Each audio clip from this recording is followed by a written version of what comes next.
자, 계속 보시죠. 어떻게 정리 좀 되세요? 원래 정리 안 돼요. 이거 오늘 해가지고 정리 다 하시라고 보는 게 아니라 한 번 보는 것보다 두 번 보는 게 낫고 두 번 보는 것보다 세 번 보는 거 나니까 자꾸 보시라고 하는 거고. 자, 그다음에 취득시효 나오는데 점유 취득시효는 뭐 한 문제가 출제가 되는데요.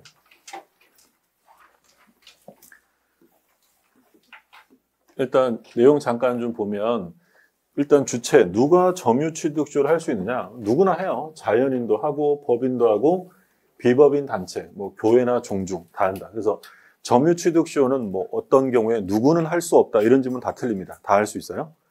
그러면 대상에서 특히 문제되는 건 뭐 동산, 부동산 다 되는데 자기 소유 부동산에 대해서도 점유 취득시효를 인정합니다. 그래서 우리 판례는 타인 소유에 한정하지 않는다라고 하기 때문에 자기 것도 자기 것임을 입증하기 어려운데 등기를 받아올 때는 점유 취득시효를 주장할 수도 있고요.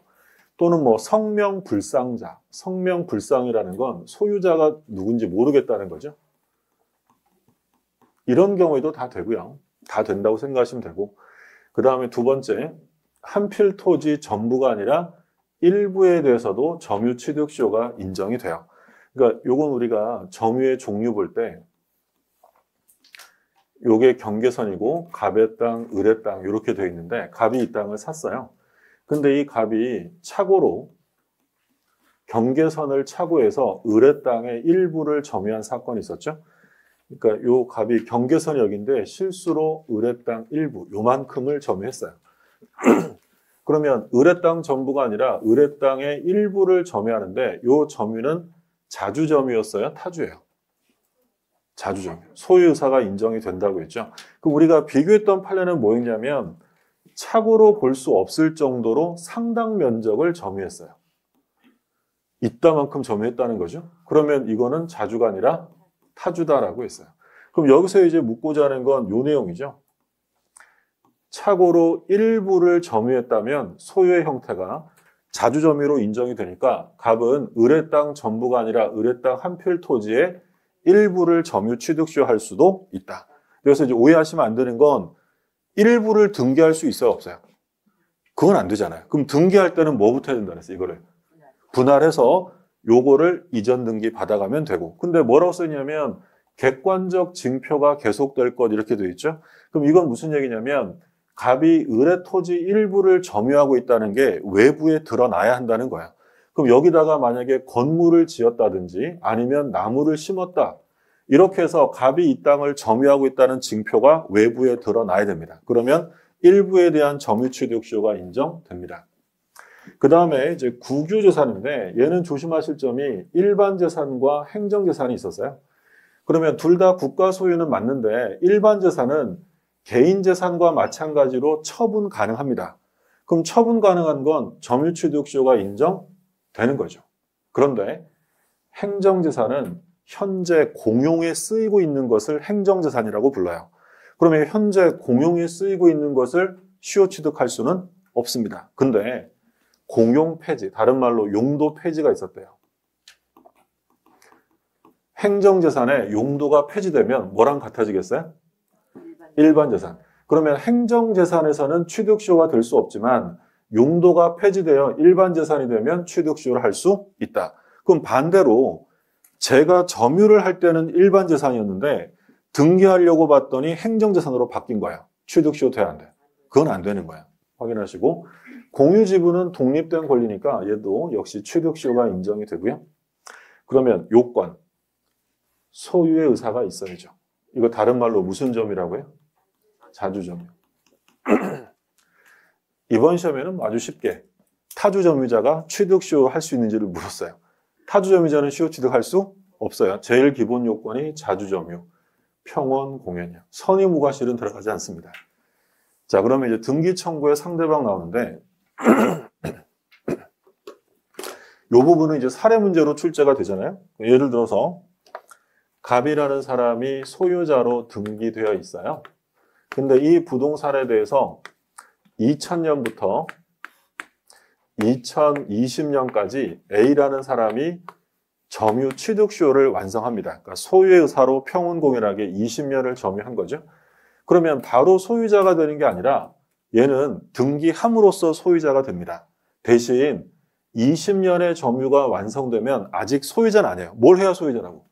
등기 받아와야 돼. 근데 소유자는 아니지만 20년의 점유를 완성하면 점유할 정당한 권리가 생긴다라고 했어요. 그럼 얘가 20년 완성했을 때 등기 명의자인 소유자가 A한테 내 땅 내놔라고 인도 청구나 부당이득 청구할 수 없어요.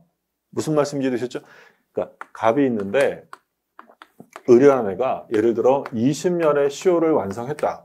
그러면 지금 소유자는 아직 갑이지만 을에게는 20년의 취득시효가 완성됨으로써 정당한 점유할 권리가 생기는 거야. 그러면 갑이 을에게 내 거 내놔라고 소유권에 기한 반환 청구나 또는 토지 사용료 물어내라고 부당이득 청구할 수 있다 없다? 안 되는 거야. 그럼 만약에 을이 점유한 지 19년 됐어요. 아직 20년이 안 됐대요. 그러면 취득시효 기간이 완성되지 않았습니다. 갑이 을에게 내 땅 내놔라고 소유물 반환 청구할 수 있어요, 없어요? 있는 거야. 몇 년이 돼야 돼? 20년이 되어서 완성되면 정당한 점유할 권리가 생기고 얘는 등기 절차에 협조할 의무가 생기는 거예요. 그러면 얘가 2020년에 점유 취득시효를 완성하면 이제 등기를 받아와야 돼요. 등기 청구권이 생기죠. 그러면 취득시효 완성을 원인으로 한 등기 청구권은 이거 물권이겠어요? 채권이에요? 채권. 아직 소유자 아니잖아요? 채권이에요, 채권. 그럼 이게 채권이라고 한다면 아무에게나 주장할 수 있는 게 아니라 자기의 상대방, 채무자에게 하는 거죠. 그러니까 우리가 얘기할 때 물권은 절대성이 있다. 대세성이 있으니까 물권은 한 사람에게만 주장해요? 누구한테나 할 수 있어요? 누구한테나. 근데 채권은 아무에게나 막 주장하는 게 아니라 자기의 채무자에게 해야 될 거 아니에요? 그러면 이 등기 청구권의 상대방이 누구인가요? 라는 문제인데요.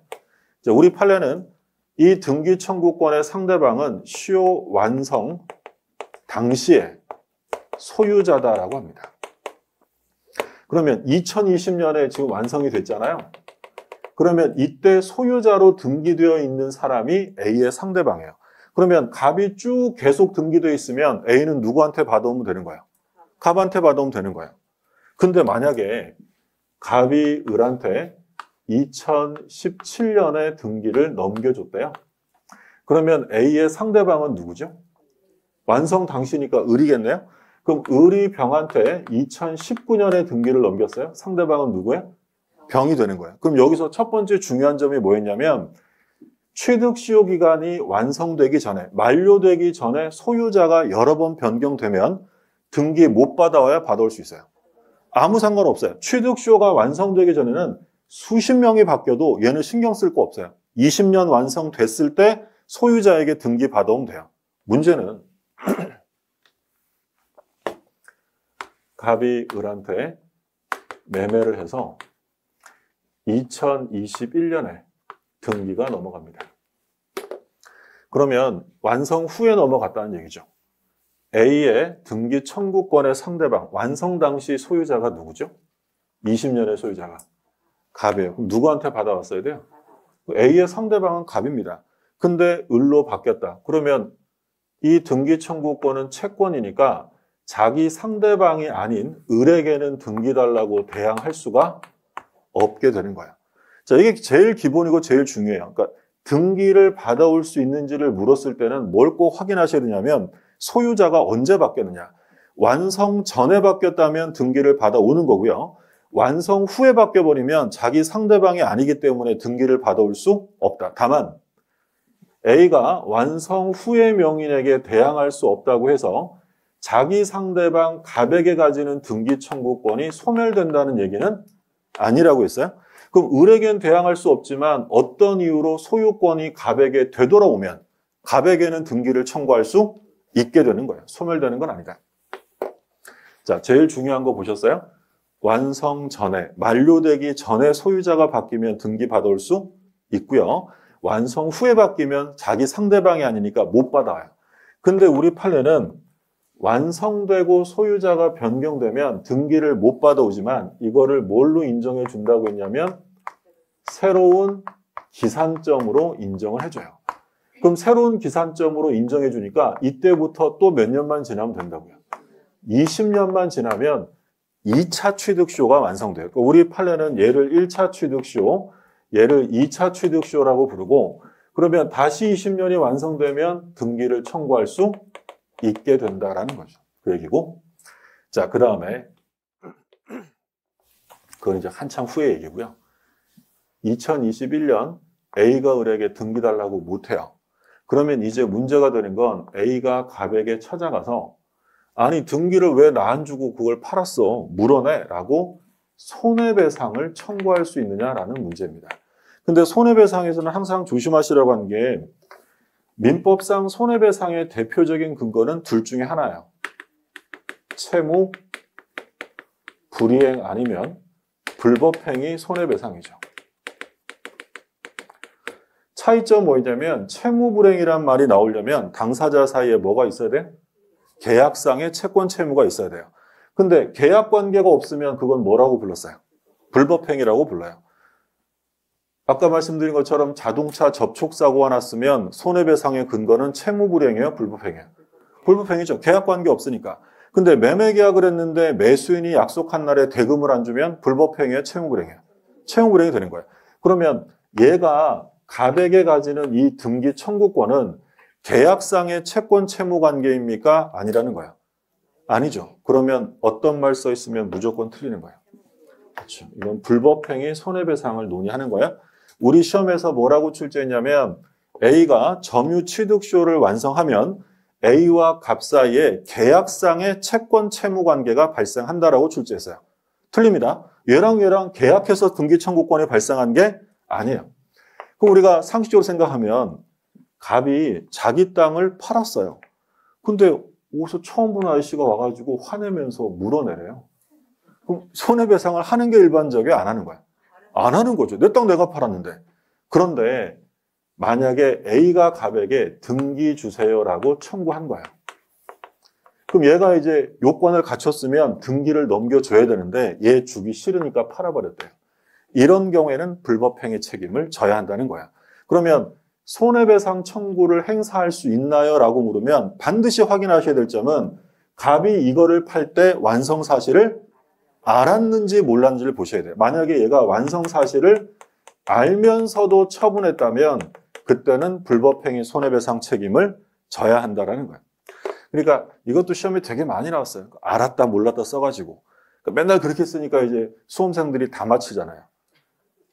그러니까 뭐라고 출제했냐면 갑이 이건 다른 시험에서 변호사 시험에서 갑이 을에게 부동산을 처분하자 A가 즉시 완성 사실을 알리고 손해배상을 청구하였다 이렇게 나왔어요. 갑이 을에게 파니까 즉시 완성 사실을 알리고 손해배상을 청구했대요. 손해배상 해야 하나요? 안 합니다. 얘가 판 다음에 즉시 알렸으니까 얘는 팔 때 알고 판 거예요? 모르고 판 거예요? 모르고 판 거예요. 그러면 손해배상의 문제가 발생하지 않는다는 거예요. 취득쇼에서는 이게 제일 기본이고 중요해요. 좀 더 세부적인 내용은 나중에 또 보시겠지만 이게 제일 기본이니까 정리 잘 해두셔야 되고 그러면 볼게요. 등기 청구의 상대방이에요. 완성 당시 소유자가 상대방이다. 그럼 만약에 A가 취득쇼를 완성했는데 등기되어 있는 완성 당시 등기되어 있는 사람이 무효등기 명의인이에요. 무효등기 명의인. 그럼 무효등기 명의는 상대방이 될 수 있다는 거예요? 없다는 거예요? 없다는 거예요. 왜요? 무효등기 명의는 뭐가 아니니까. 소유자가 아니잖아요. 그러니까 상대방은 누구냐면 완성 당시에 진정한 소유자에게 하는 거지 이 무효등기 명의는 등기만 돼 있지 무효라고 써 있으니까 소유자가 아니죠. 얘한테는 등기 청구할 수 있는 게 아니란 얘기예요. 자, 그 다음에 2번. 취득쇼가 완성되기 전에 소유자가 변경. 중요한 말이 뭐예요? 이게 제일 중요해요. 완성 전에. 완성 전에 소유자가 바뀌었어요. 그럼 등기 청구할 수 있어요? 없어요? 완성 전에 바뀐 거면 수십 번 바뀌어도 상관없는 거야?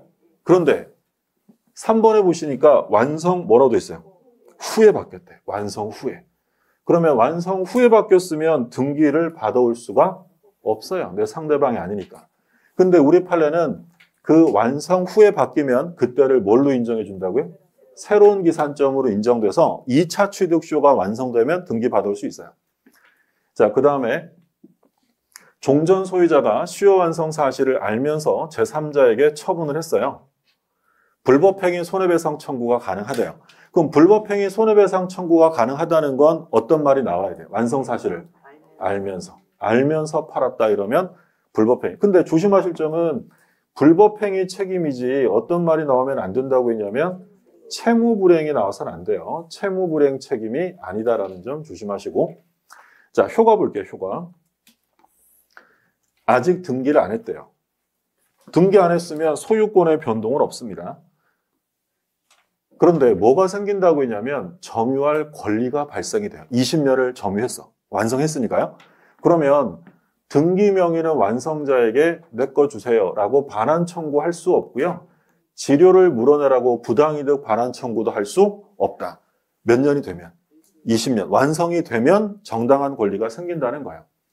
그러면 이제 등기 후의 효과. 등기하면 이제 소유자가 됐네요. 근데 조심하실 점은 무슨 취득이라고요? 원시 취득이에요. 원취득. 승계 취득이 아니라 최초 취득으로 인정하는 거예요. 그러니까 얘가 전 소유자에게 무슨 계약을 해서 권리를 승계한 것으로 보는 게 아니라 법률에 의해서 최초 취득으로 봅니다. 그럼 이게 원시 취득이면 종전에 달려있던 제한적 권리가 다 넘어가요? 다 소멸돼요? 다 소멸되는 걸 원칙으로 해요. 물론 세부적인 건 나중에 보겠지만 그게 일반 원칙이고요. 다만 이제 등기는 보존 등기가 아니라 무슨 등기한대요? 이전 등기 실무상 원래 소유권을 원시 취득하면 무슨 등기 하는 거예요? 보존 등기, 최초 취득이니까. 근데 이거 지금 등기부가 있어요, 없어요? 있어요. 여기 전 소유자 등기가 있었잖아요. 그러니까 무슨 등기 하는 거예요? 이전 등기 하는 거예요. 당연한 얘기예요, 사실은. 무슨 말인지 되셨어요? 그러면 예를 들어 미등기 부동산을 점유 취득 시효합니다. 등기 안 된 부동산, 토지를 바로 소유자예요, 등기해야 돼요? 등기해야 돼요. 무슨 등기해야 돼요? 보존 등기해야죠. 등기가 없으니까. 그런 얘기예요. 분위기가 좀 어색합니다.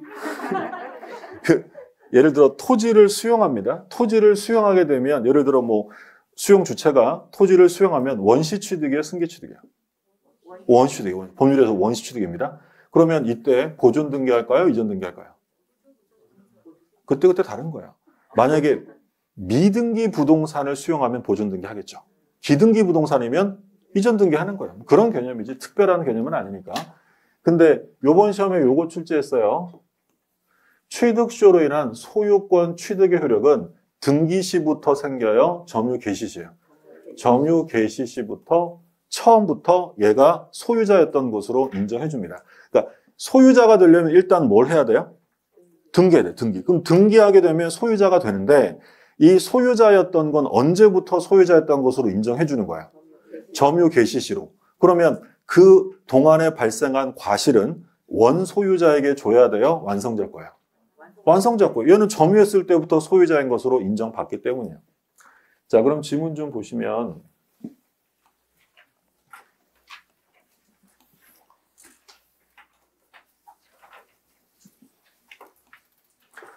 시효 취득이 되는 부동산은 타인 소유에 한정하지 않는다. 그래서 아까 자기 것도 된다고 했고 뭐 성명, 불상자 이런 거 가리지 않아요. 누구 거든 상관없다.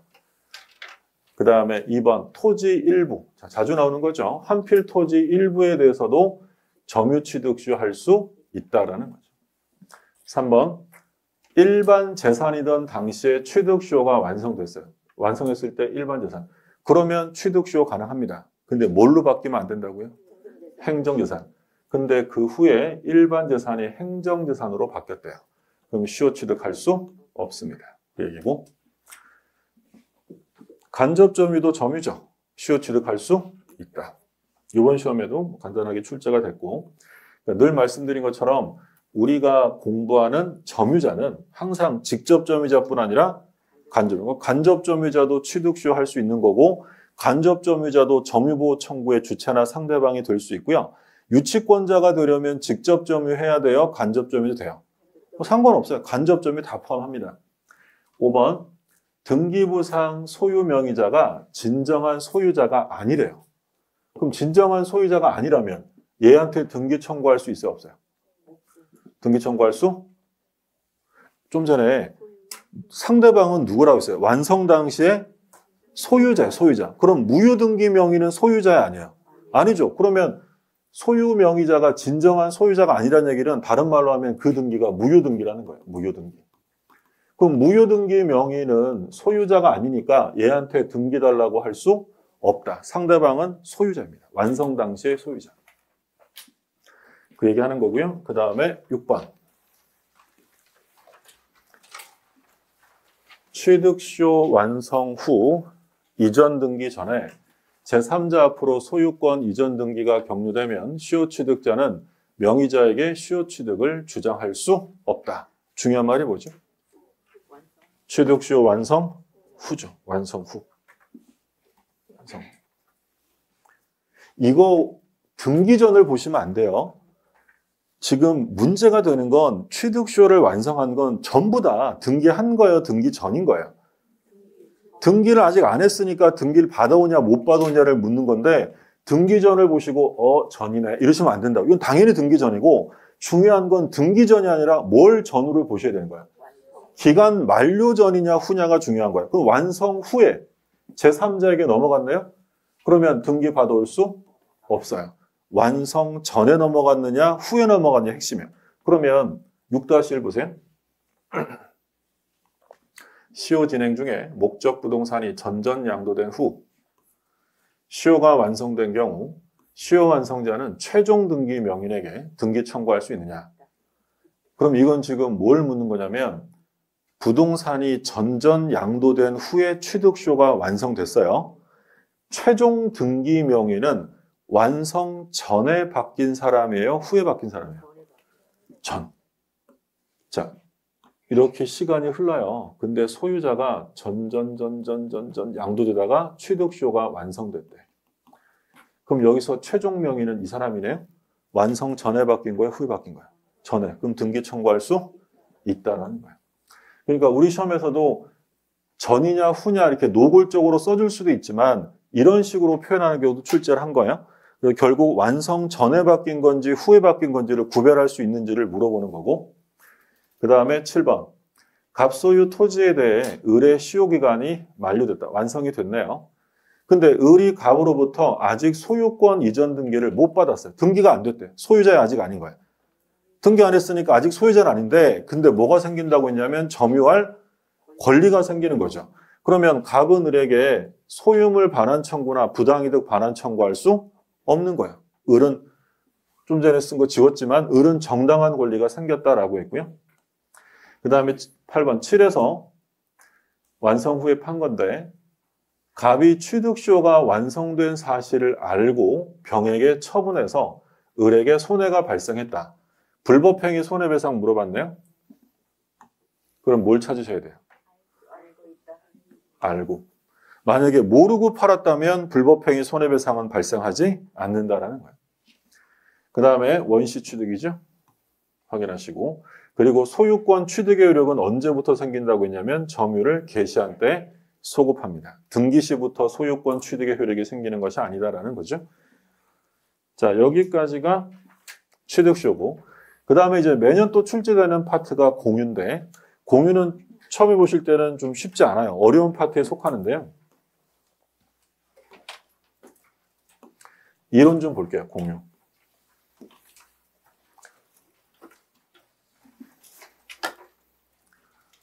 공유를 보시면 공유는 공동 소유하는 구성원들이 매우 개인적인 형태로 점유를 하는 거예요. 소유하는 거니까 개인마다 독립한 권리가 있다 그랬어요. 그러면 공유에서 개인에게 주어지는 독립한 권리를 뭐라고 했냐면 지분이다라고 불렀어요.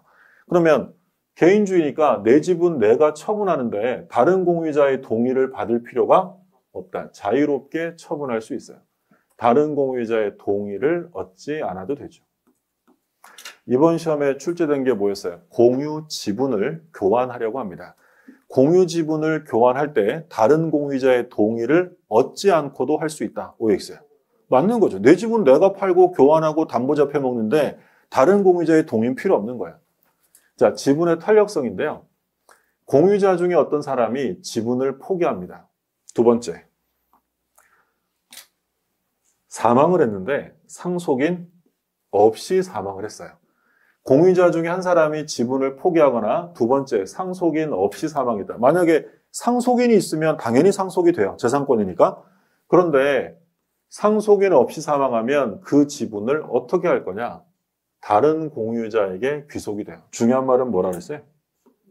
각 지분 비율로 귀속이 됩니다. 지분 비율 귀속. 그러니까 가장 기초적으로 틀린 지문으로 출제가 되면 상속인 없이 사망하면 국고에 귀속한다라고 써 있으면 틀려요. 그리고 다른 공유자에게 균등하게 귀속된다라고 써 있으면 틀립니다. 균등하게가 아니라 어떻게 된다고요? 지분 비율로 귀속이 된다. 그러니까 만약에 땅이 있는데 갑, 을, 병이 2분의 1, 4분의 1, 4분의 1의 지분으로 공유하고 있어요. 근데 여기서 병이라는 사람이 상속인 없이 사망을 했어요. 그럼 얘 지분은 어떻게 되는 거냐? 다른 공유자에게 귀속이 돼요. 근데 절반씩 똑같이 나눠 갖는 게 아니라는 거야? 어떻게 갖는다고? 지분 비율로. 그러면 얘가 2분의 1이고 4분의 1이니까 누가 더 많이 가져가는 거야? 갑. 그러니까 얘가 만약에 알파라면 2배, 2알파, 2대 1의 비율로 나눠 가져라. 균등하게라고 써 있으면 틀리고 32회 시험에, 작년 시험에 균등하게 틀리긴 했어요. 지분 비율로 귀속합니다. 자, 공유물 전부를 지분 비율로 사용하게 되죠. 특정 부분이 아니라 전부입니다. 바꿔서 얘기하면 공유 지분이라는 것은 특정 부분에 미쳐요? 전부에 미쳐요? 전부에. 기초적이지만 중요한 개념이죠. 예를 들어 땅이 있는데 갑과 을이 2분의 1의 지분으로 이 땅을 공유하고 있어요. 그러면 갑의 지분은 어디에 미치는 거야? 이 전부의 2분의 1만큼 미치는 거예요. 을의 지분도 어디에 미쳐요? 전부의 2분의 1만큼 미쳐요. 그러니까 이제 관념적인 건데, 그럼 여기서 갑이요, 뭐라고 하냐면, 야, 내 지분이 2분의 1이니까 요 절반은 나 혼자 쓸게 라고 배타적 점유, 독점적 점유를 할 수 있느냐? 할 수 있다, 없다? 할 수 없어요. 만약에 갑이 독점적 점유라면 누구 지분이 침해됩니까? 을의 지분이 침해되는 거야. 그럼 만약에 갑이요, 야, 내가 2분의 1 지분이지만 요 손바닥만큼만 나 혼자 쓸게. 이 손바닥만큼만 나 혼자 쓸게. 돼야 안 돼요? 안 돼요. 손바닥만큼이라도 누구 지분이 침해되는 거예요? 을의 지분이에요. 왜냐하면 지분은 어디에 미치니까? 목적물 전부에. 그래서 공유 파트에서는 원칙적으로 공유물을 공유자가 독점적 점유할 수 없어요. 그런데 예외적으로 가능한 경우가 있다고 그랬어요? 지분이 과반수가 되면. 과반수 지분권자는 단독으로 뭐 할 수 있어요? 관리 행위를 할 수 있죠. 그러면 특정 부분의 배타적 점유를 지정하는 것도 관리 행위이기 때문에 과반수 지분이 되지 않는 한 공유자는 독점적 점유를 할 수가 없다라는 거예요. 과반수라고 하면 얼마가 돼야 돼요? 2분의 1이면 과반수야 아니에요? 아니에요. 2분의 1을 초과해. 얘는 그냥 반수잖아요. 그러니까 2분의 1씩 지분권을 서로 가지고 있다면 두 사람이 협의하지 않는 한 절대로 단독으로 관리 행위를 해서는 안 된다는 거예요. 근데 얘가 만약에 3분의 2고 3분의 1이에요. 과반수죠. 독점적으로 점유할 수 있다는 거예요. 그 얘기하는 거고. 자, 공유물을 처분하거나 변경할 때는 전원 동의가 필요합니다. 그러니까 자유롭게 처분한다는 건 뭘 자유롭게 처분해요? 지분은 개인마다 가지는 권리잖아요. 근데 이건 지분이 아니라 뭘 처분한대? 공유물은 다른 사람 지분이 다 들어가 있는 총합체니까 전원 동의를 얻어야만 처분. 그리고 조심하실 점은 처분뿐만 아니라 모두요. 변경의 경우, 공유물을 변경할 때도 전원 동의가 필요합니다. 시험은 거의 집중적으로 공유 파트에서는 보존행위와 관리행위를 출제해요. 보존행위라는 건 현상을 유지하는 거예요. 지키는 거죠. 과반수 동의가 필요하겠어요? 각자 하는 거예요. 각자. 누구라도 할 수 있다. 그런 얘기 있잖아요. 예를 들어 제가 이 건물의 공유자인데 제 지분이 예를 들어 100만 분의 1 지분이 있어요. 그럼 제 100만 분의 1 지분이 어디에 미칩니까? 전부에 미치는 거예요. 그러면 제가 100만 분의 1 지분권자인데 누가 이 건물을 침해하고 있어요. 방해제고 못 구해야 할 수 있다는 거예요. 할 수 있죠. 저도 공유자니까. 공유자라면 누구라도 단독으로 할 수 있어요. 그게 다른 공유자에게 이익이 되는 일이기 때문이에요. 근데 이런 보존행위라는 것은 자기 지분권에 근거해야 돼요. 자기 지분권. 다른 공유자의 지분권을 대외적으로 주장하는 건 보존행위로 볼 수 없다. 자, 여기 좀 어려운 표현인데, 보존행위라는 것은 다른 말로 하면 나의 지분이 침해당했어야 돼요. 내 지분은 아무런 피해가 없다. 그러면 이 경우에는 보존행위가 나갈 수 없는 거예요.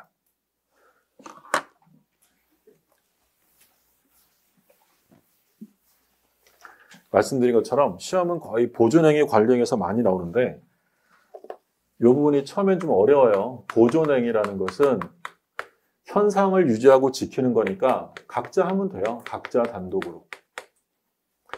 근데 이 보존행위라는 것은 자신의 지분권에 근거해야 한다라고 써 있나요?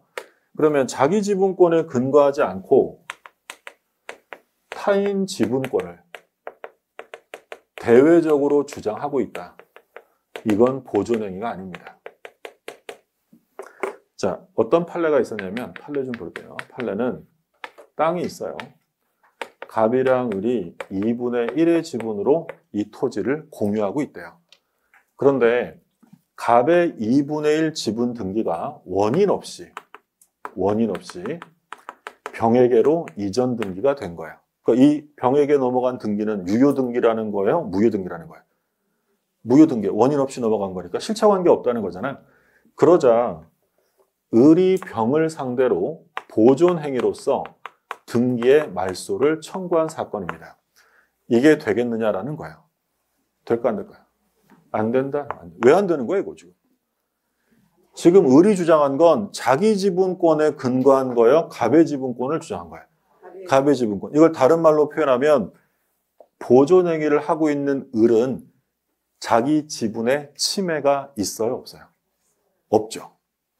이해되셨어요? 그러니까 지금 원래 등기부가 갑이랑 을이 이렇게 2분의 1 등기되어 있단 말이에요.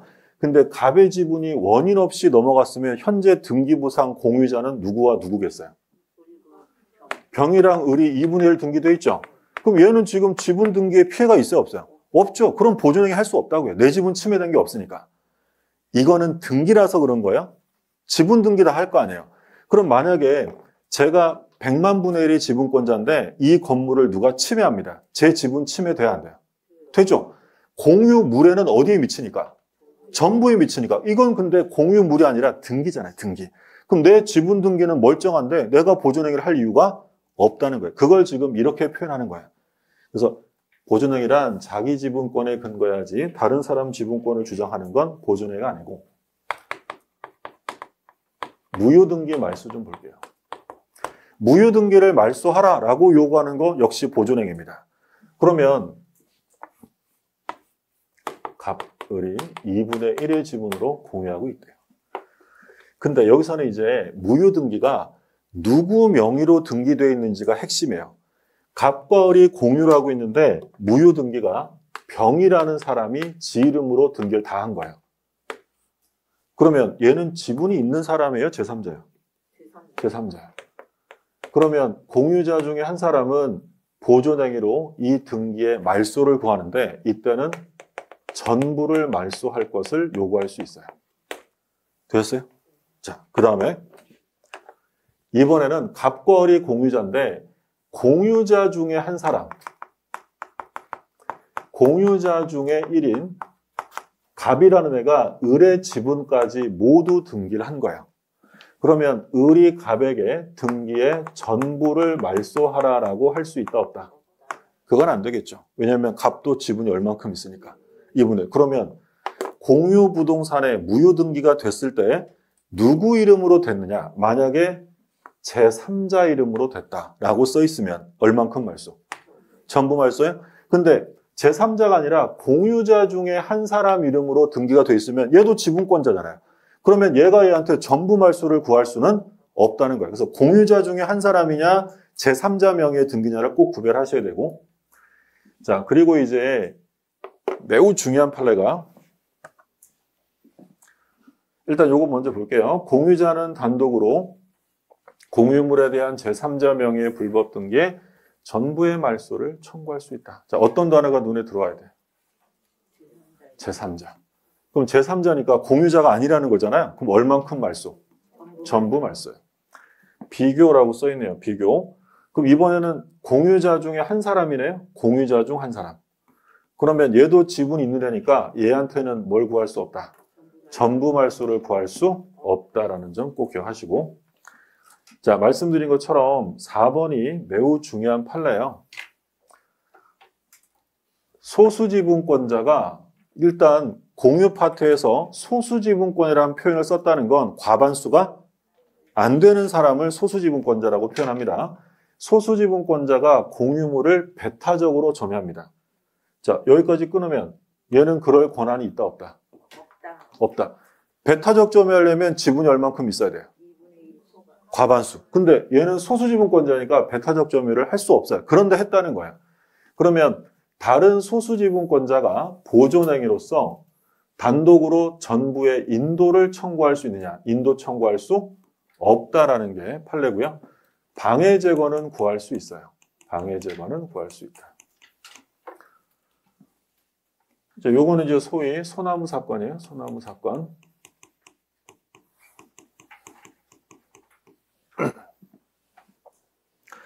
이 판례가 왜 중요하냐면 이게 19년에 변경돼요. 19년에 변경되고 변경되자마자 19년 우리 시험 20년, 2년 연속으로 출제가 됐었는데 올해는 안 나왔어요.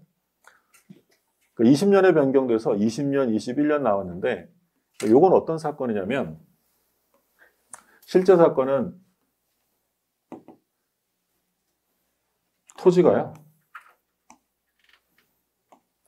토지가 갑이랑 을이 공유하는 토지였어요.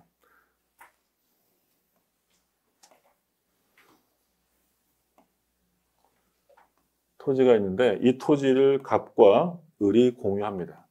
얘네 지분이 2분의 1씩이었어요. 근데 이 갑이라는 애가 뭘 했냐면 여기다가 소나무를 심고요. 소나무예요. 소나무를 심고 얘가 독점 점유를 한 거예요. 독점적으로 점유했다. 그러자 이제 을이 소송을 제기한 사건인데 을이 갑한테 야, 네가 뭔데 이 땅을 독점 점유해? 그 땅 내놔 라고 보존행위로서 이 공유물의 인도를 청구한 사건이에요. 근데 이게 2020년 5월에 판례가 변경되기 전까지는 이걸 인정해 줬어요. 보존행위로 인정해 줬는데 판례가 변경되면서 이걸 더 이상 인정해 줄 수 없다라고 판례가 변경돼요. 판례가 변경됐기 때문에 원래 중요한 판례였는데 이게 판례가 변경되니까 시험에는 계속 나옵니다. 지금 2년 연속 나왔고 올해 쉬었으니까 내년에 또 나올 수 있어요. 그러니까 예전에 인정할 때도 어떤 논란이 많았냐면 그럼 만약에 을이 2분의 1 지분권자, 둘 다 소수 지분권자예요. 갑한테 야, 네가 뭔데 점유하니? 가져와 라고 인도를 청구하는 걸 받아주면 이 땅을 누가 인도받는 거예요? 을이. 그럼 을이 독점 점유하네? 그럼 갑이 뭐라 그랬어요? 야, 니는 뭔데 혼자 점유하니? 내놔. 그러면 을은 니는 뭐니? 니는 뭐 이러면서 계속 싸울 거 아니야. 그러니까 순환적 분쟁이 야기되기 때문에 이건 허용하지 않는 게 바람직하다라는 학자들의 견해가 많았는데 그게 이제 판례가 변경되어서 이제는 안 된다는 거야. 그러면 방해 제거를 청구할 수는 있다. 그러면 어떻게 하라는 거냐면 을이 갑을 상대로 이 소나무를 어떻게 하라는 거야? 제거해라. 그럼 소나무를 제거시키고 둘이 만나서 다시 관리 방법을 협의해야지 을이 갑에게 뭘 청구할 수는 없다고요? 인도를 청구할 수 없다. 매우 중요한 판례고요. 좀 어려운 부분이어서 우리가 기초 강의할 때는 안 봤는데 중요하니까 볼 때 같이 보시라고 말씀을 드렸고요. 자, 그 다음에 이제 관리행위예요. 관리행위는 과반수인데 뭐의 과반수예요? 지분이 중요합니다. 공유자의 과반수라고 하면 틀려요. 공유자가 몇 명이냐는 중요하지 않습니다. 지분이 중요하죠. 지분의 과반수. 2번에 보시면 과반수 지분권자는 단독으로, 과반수니까 단독으로 공유물의 임대나 배타적 점유를 할 수 있습니다.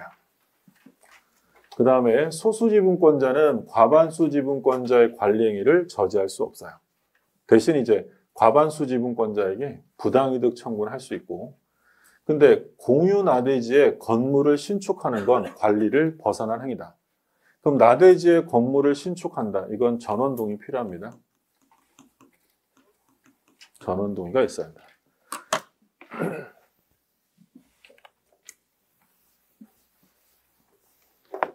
관리행위. 관리행위는 공유자 지분의 과반수로 결정한다라고 했어요. 근데 관리행위라고 하려면 이게 이제 이용 계량 행위인데, 관리행위는 변경에 이르면 안 돼요. 변경에 이르지 않는 정도의 이용 계량 행위를 말합니다. 왜 변경에 이르면 안 되냐면, 공유물을 변경하려면 얼마가 동의해야 되죠? 아까 공유물의 처분이나 변경은 전원 동의가 필요하다고 했어요. 전원 동의. 그러니까 공유물의 관리행위라고 하면 변경에 이르러서는 안 된다라는 거예요. 자, 이런 판례가 있어요. 지금 갑이랑 을이 2분의 1로 나대지를 공유하고 있는데, 갑이 단독으로 건물을 신축한 사건이에요. 그러면 갑과 을이 2분의 1 지분으로 공유하는데 갑이 단독으로 신축했다. 그럴 권한이 있어요? 없어요? 없죠. 그러면 을은 갑에게 건물 전부에 철거를 청구할 수 있어요. 그럼 철거하고 대지인도 청구할 수 있어요? 없어요? 갑과 을이 건물을 공유하는데 갑이 단독으로 지었단 말이에요? 건물 철거하세요 할 수 있잖아요. 철거하고 대지인도 청구할 수 있어요? 없어요? 대지인도는 안 돼요. 아까 이 소나무가 건물로 바뀌었잖아요, 지금. 소나무 경우에 소나무 제거는 구할 수 있어도 토지인도를 청구할 수 없다. 이건 보존행위가 아니니까. 마찬가지예요. 철거는 구할 수 있어요. 그러면 갑의 지분이 3분의 2고요. 을의 지분이 3분의 1입니다. 그러면 과반수 지분권자가 단독으로 건물을 신축할 수 있어요? 없어요? 안 된다는 거야. 왜 안 되냐면 좀 전에 나대지에 건물을 신축하는 건 관리가 아니라 처분 변경이에요. 얼마가 동의해야 돼? 전원 동의. 간단한 거지만 시험에 여러 차례 나왔어요.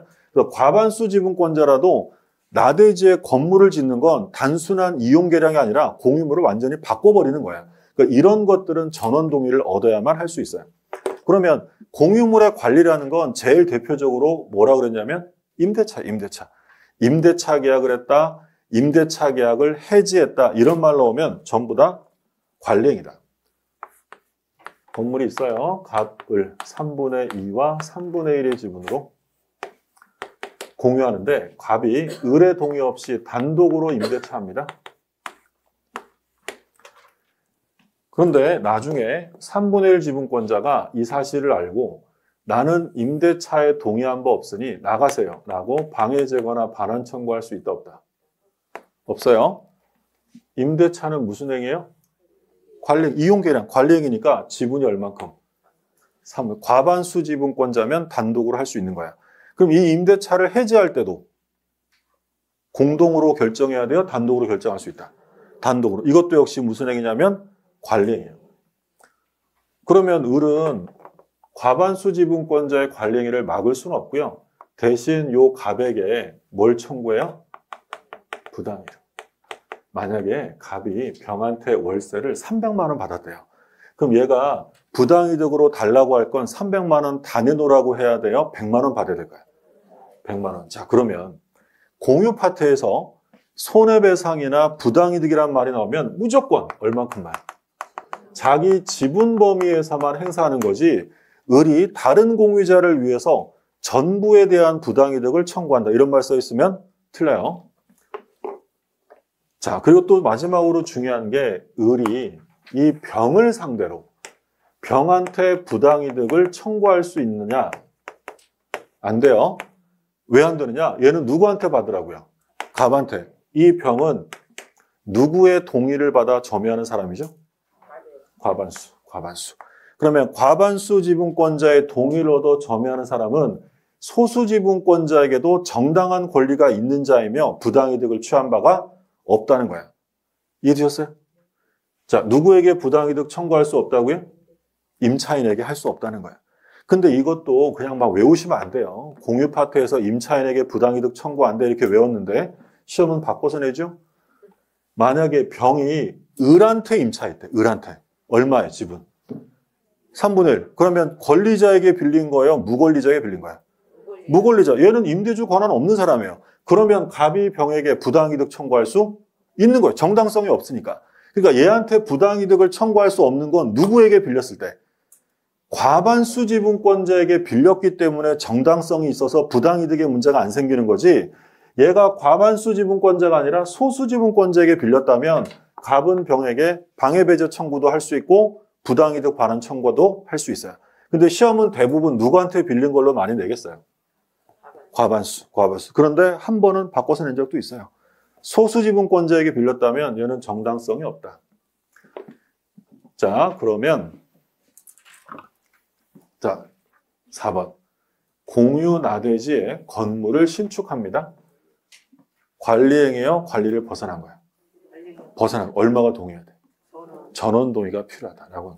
자, 기출 지문 좀 볼게요.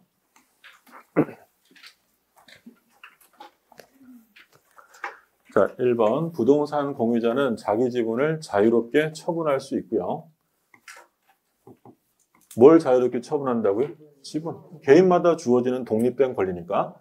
그리고 자기 지분 위에 다른 공유자의 동의 없이 담보 설정할 수 있다. 내가 처분하는 거죠. 2번. 공유자 중 1인의 지분 포기에 따른 변동. 자, 공유 지분 포기라는 말이 나왔어요. 등기해야 될까요? 안 해야 될까요? 뭐 했다고요? 포기는 법률행위죠. 그럼 공유 지분 포기, 합유 지분 포기라는 포기가 나오면 등기해야 합니다. 3번.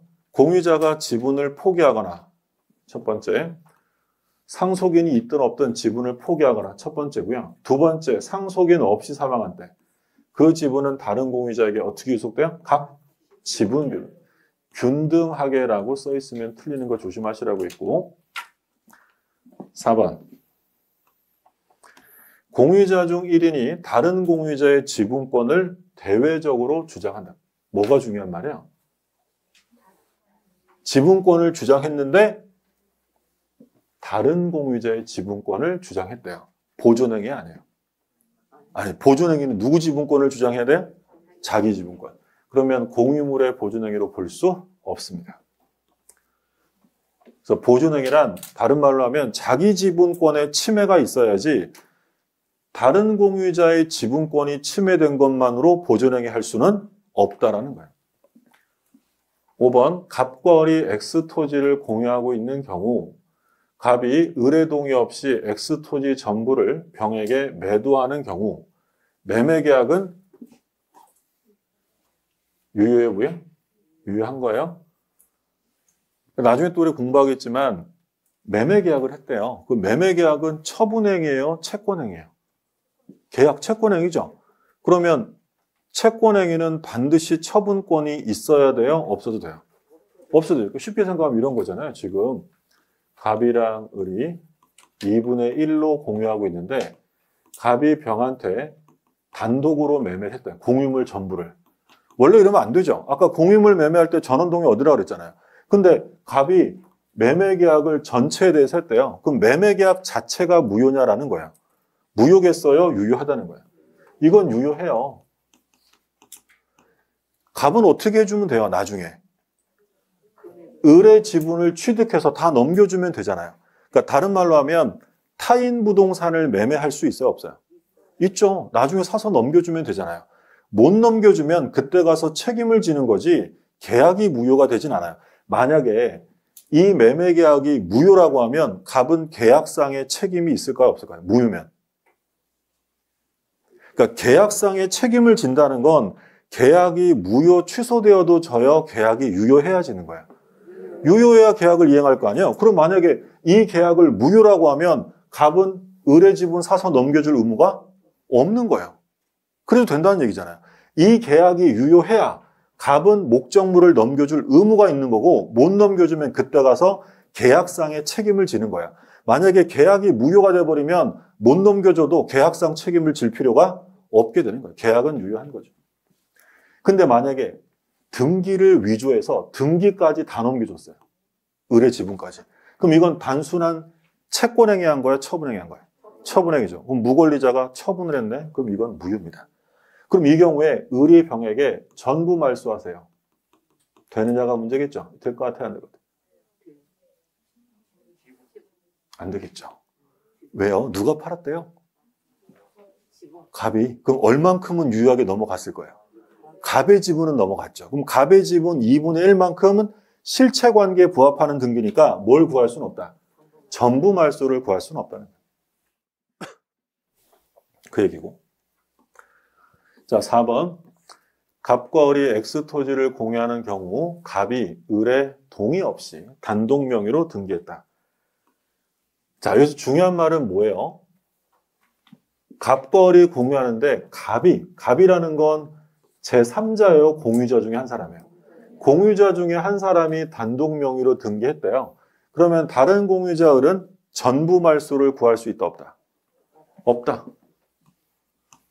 얼만큼은 유효하니까? 갑의 지분만큼은 유효하니까. 그러면 비교되는 게 5번 보세요, 5번.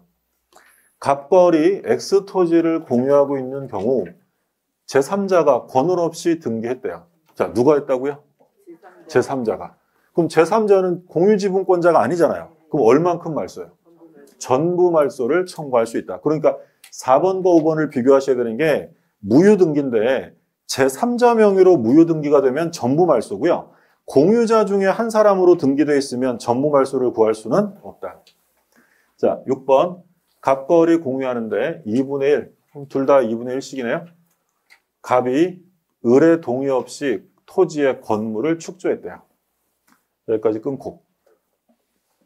나대지 공유자가 다른 공유자의 동의 없이 건물을 신축해서는 안 돼요. 얼마 동의를 받아야 된다고요? 전원 동의요. 그러면 을은 갑에게 건물 전부의 철거를 청구할 수 있다. 자, 6-1 보면 갑과 을이 나대지를 공유하는데 자, 갑의 지분이 얼마래요? 3, 과반수예요. 그러면 을의 동의 없이 건물 신축할 수 있어요? 없어요?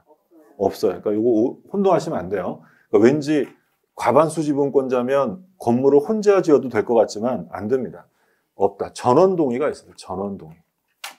이건 관리가 아니다. 그 다음에 7번. 갑과 을이 X토지를 공유하고 있는 경우 병이 X토지를 불법 점유하고 있어요?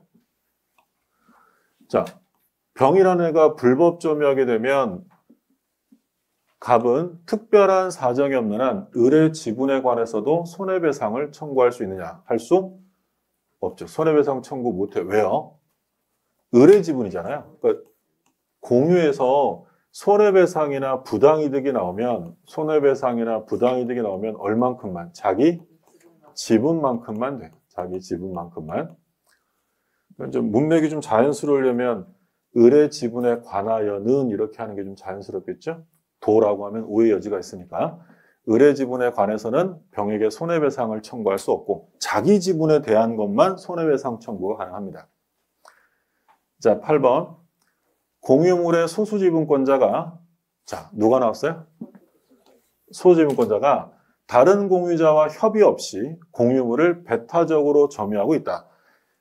할 권리가 있어요? 없어요? 없어요. 소수니까. 안 되는데 하고 있다. 그러면 다른 소수지분권자가 보존행위로 인도 청구할 수 있어? 없어요?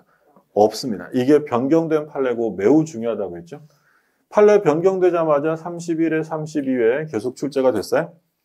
예전에도 출제가 됐었는데 예전에는 출제된 게 인도 청구할 수 있다라고 출제가 됐겠죠. 근데 판례가 변경되면서 이제 전부 다 없다.